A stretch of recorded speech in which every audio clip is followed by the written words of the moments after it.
নমস্কার বন্ধুগণ, আমি আমার অমান্য মুখার্জি ব্লগ কথা চ্যানেলে তোমাদেরকে সবাইকে স্বাগত জানাচ্ছি। তোমাদের সকলের মঙ্গল হোক। তোমরা সবাই পরিবার পরিজন নিয়ে ভগবান শ্রীকৃষ্ণের কৃপায় সুরক্ষিত থাকো এই কামনা করি।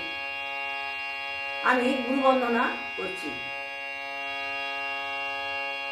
ওম অখণ্ড মণ্ডলাকারম ব্যক্তমেন চরাচরম তৎপদং দর্শিতং येन তস্मै শ্রী গুরবে নমঃ। অখণ্ডমণ্ডলাকারম ব্যক্তমেন চরাচরম তৎপদং দর্শিতং येन তস্मै শ্রী গুরবে নমঃ। অজ্ঞান তিমিরান্ধস্য জ্ঞানাঞ্জন শলাকায়া চক্ষুরুন্মিলিतं येन তস্मै শ্রী গুরবে নমঃ। ওম তস্मै শ্রী গুরবে নমঃ। ওম তস্मै শ্রী গুরবে নমঃ।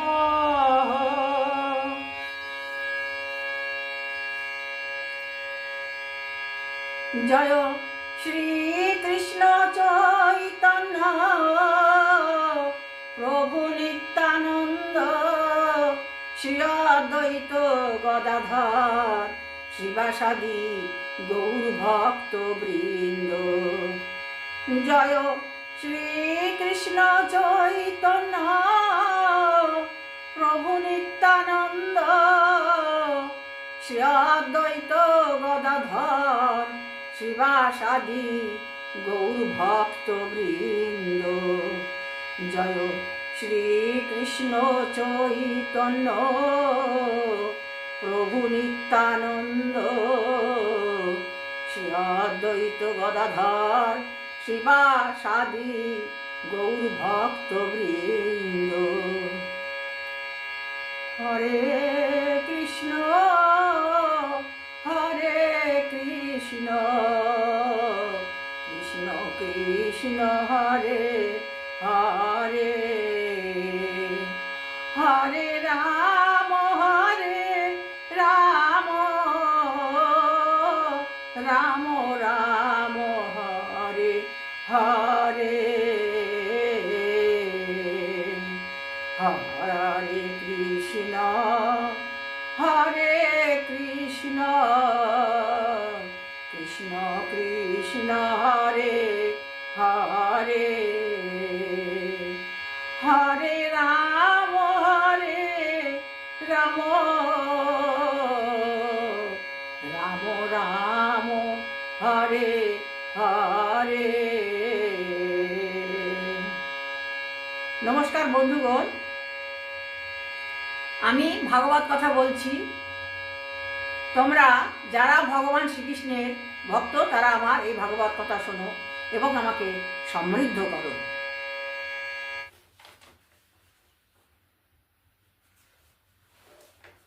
বন্ধুগণ, আমি আগের দিন বর্ণনা করেছিলাম দ্রৌপদী কৃষ্ণ মহিষীদের সঙ্গে মিলিত হলেন।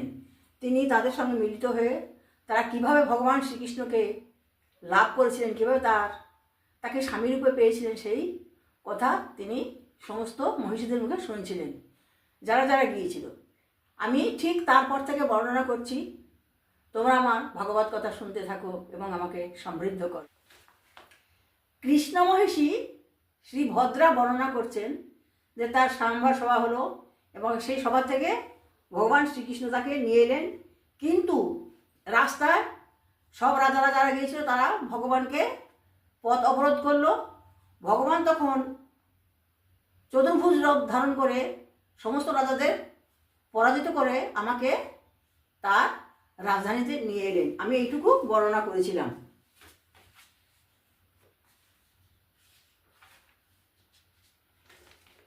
যদুপতি অতঃপর স্বর্গ মর্তে বন্দিত তার রাজধানী কুশস্থলীতে প্রবেশ করলেন এবং সেই রাজধানীতে প্রবেশ করে তিনি আমাকে তার চরণে স্থান দিলেন। তিনি যখন যাচ্ছিলেন তখন তাকে মনে হচ্ছিল যেন সূর্যদেব রাজধানীতে প্রবেশ করছেন।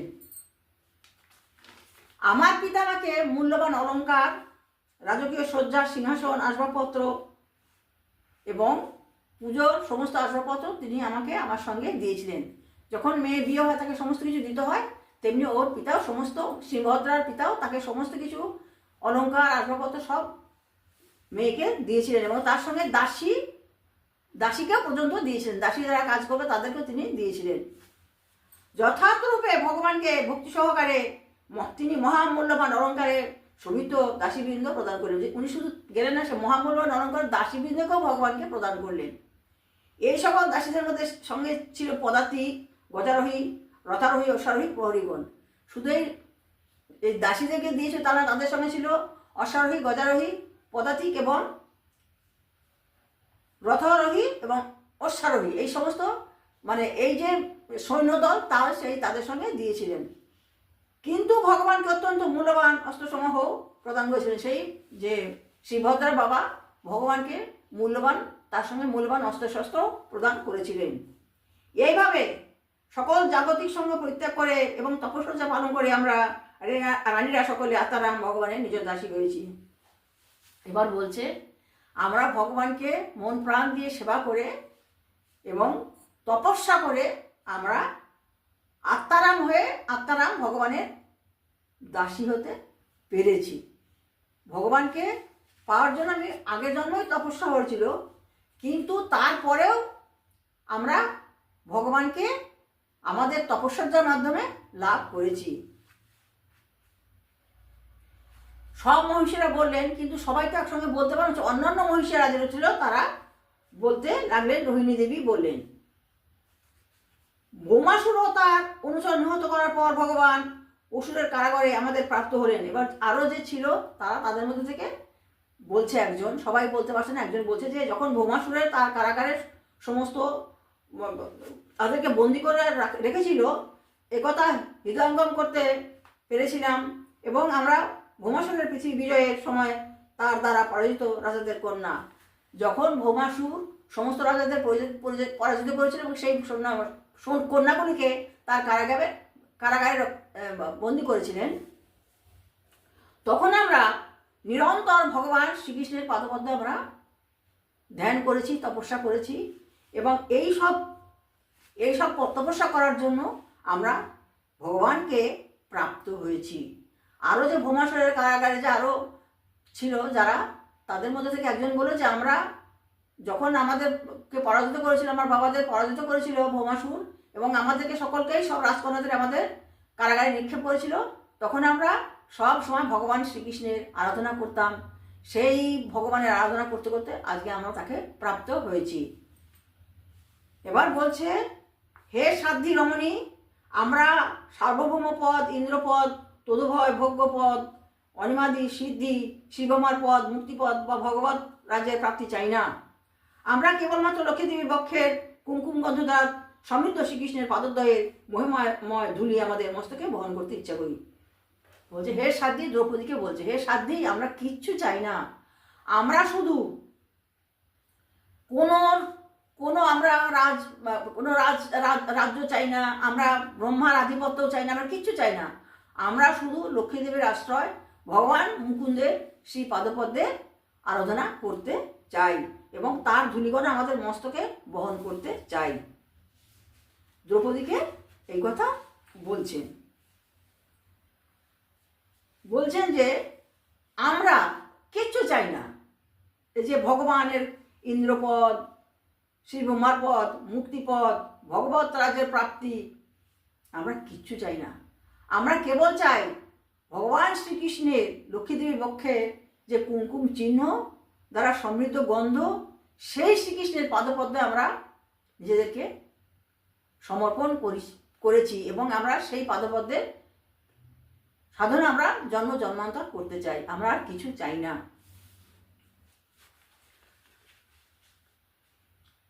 মহিষীগণ বলছেন, হে সাধ্বী দ্রৌপদী, ব্রজরমণীরা, গোপবালকরা, এমনকি আদিবাসী পুলিন্দ রমণীরা যা তারা গোচারণের সময় তৃণলতায় পরিত্যক্ত যে ধুলি সময়ের স্পর্শের বাঞ্ছা করেন, আমরা সেই একই স্পর্শ বাঞ্ছা করি। বলছে যে ব্রজের গোপিকারা, ব্রজের যেসব রয়েছে যারা গোপবালকেরা এবং আদিবাসী পুলিন্দ মহিলারা যারা ভগবান শ্রীকৃষ্ণ যে অঞ্চল দিয়ে গোচারণ করতেন সেই ধূলিকণা মাথায় মাখতেন, সমস্ত শরীরের অঙ্গে মাখতেন, আমরা সেই ধূলিকণা আমরা চাই।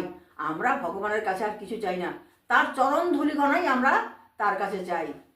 এইভাবে সমস্ত মহিষীগণ সাধ্বী দ্রৌপদীকে তারা কিভাবে ভগবানকে লাভ করেছিলেন, কিভাবে তার শ্রীপাদপদ্মের সেবিকা হয়েছেন, সেই কাহিনী দ্রৌপদীকে বর্ণনা করলেন।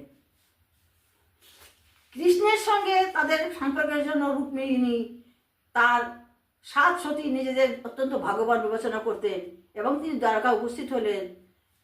যারা ছিল ভগবানের 16,100 মহিষী ছিল, তারা প্রত্যেকেই ভগবানের মানে ভগবান কাউকে কখনো ভাবেননি যে আমি একা আছি, ভগবান প্রত্যেকের কাছেই থাকতেন। কি আশ্চর্যের ব্যাপার!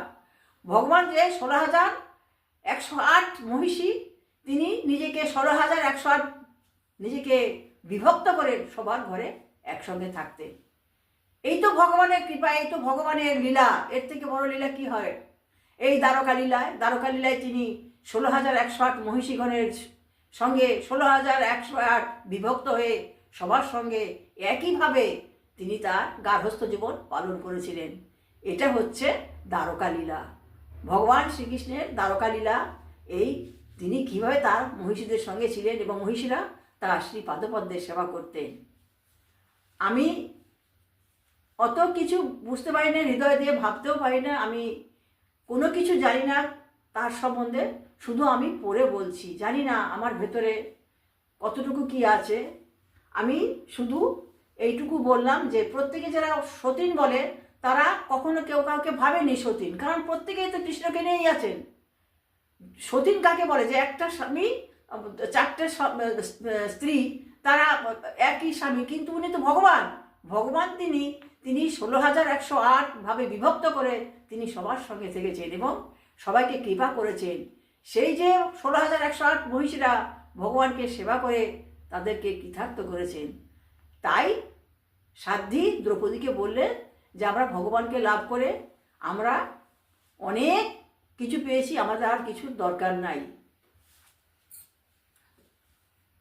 ইতি শ্রীমদ্ ভাগবতের 10ম স্কন্ধের দ্রৌপদী কৃষ্ণ মহিষীদের সঙ্গে মিলিত হলেন নামক ভক্তি বেদান্ত তাৎপর্য সমাপ্ত।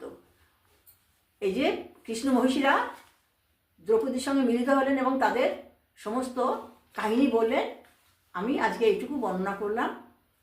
আবার পরবর্তী যে কাহিনী, সেই পরবর্তী কাহিনী পরে বর্ণনা করব। তোমাদের সকলের মঙ্গল হোক। হে আমার বন্ধুগণ, তোমাদেরকে আমি আমার অনন্ত কোটি নমস্কার জানাই। তোমরা সকলে ভগবানের শ্রীকৃষ্ণের কথা শোনো এবং তাকে হৃদয়ে স্থাপন করো। ভগবান শ্রীকৃষ্ণের কথা, এই ভাগবত কথা বলেছেন সুখদেব গোস্বামী, লিখেছেন ব্যাসদেব গোস্বামী। যখন পরীক্ষিতের অন্তিম শয্যায় যিনি ভাগবত কথা বলেছেন তিনি হচ্ছেন সুখদেব গোস্বামী।